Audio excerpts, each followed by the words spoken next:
Good evening, everyone. This is Ella. Let's talk about Tatay Digong. Why do you think he is loved by so many people? No? Diba? The support coming from different parts of the world. Not only Filipinos, but even I saw some videos. Um, some foreigners are doing their videos regarding their support for Tatay Digong, and it's really overwhelming, for us as a Filipino because they understood what's really going on in the country and how he did for his countryman. 'Di ba? Yun yung masasabi natin na kayamanan natin Kayamanan natin si Tatay Digong We were lucky to have him as a president. In fact, 'di ba, during his time, some other countries were envious for having a good leader like him. So, and then these people, they politicizing Tatay Digong because they were envious. Because it's organic, the way that we love Tatay Digong, it was overwhelming and it's organic, walang bayad, 'di ba? And we are participating in any way on how we're going to show the support, or on how we will to to give time and effort. Some of us are coming from different places to attend the peaceful rally there in Hague. Imagine the love.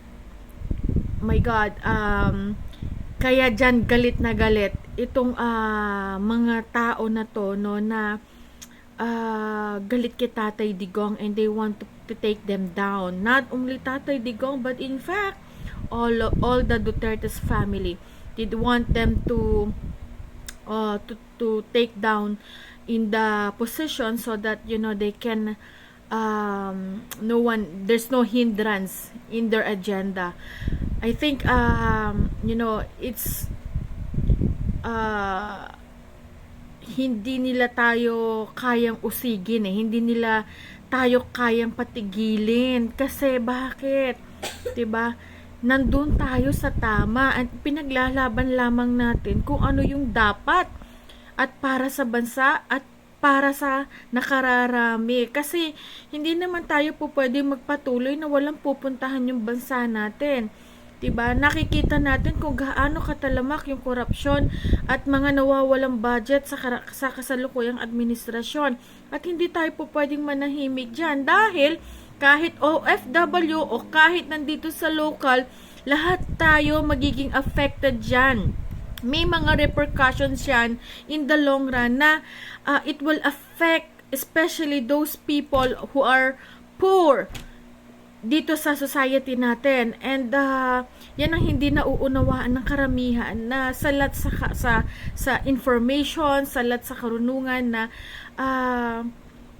dahil sa, alam mo yon, hindi sila nabigyan ng access para maunawaan yung mga pangyayari sa kasalukuyan natin.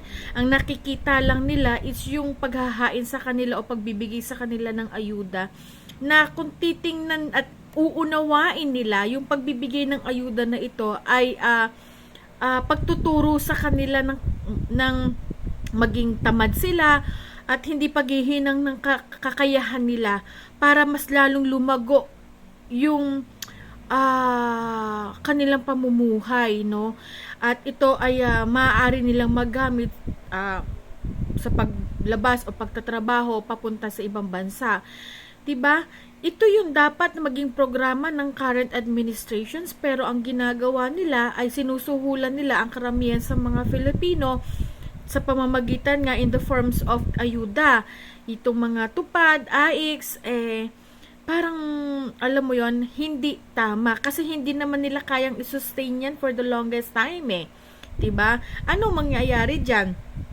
'Di ba? Ang daming nawawalang mga budget. So, magkakaroon ng negative impact 'yan sa katagalan sa pamumuhay nating lahat. Lahat tayo affected dito, hindi lang yung mamamayan ko, hindi ang ating ekonomiya, no? Sana magkaroon ng katuparan itong mga pinaglalaban natin, ano, para sa ating bansa, na nais natin dito makita na maunlad. Yun ang gusto nating mangyari.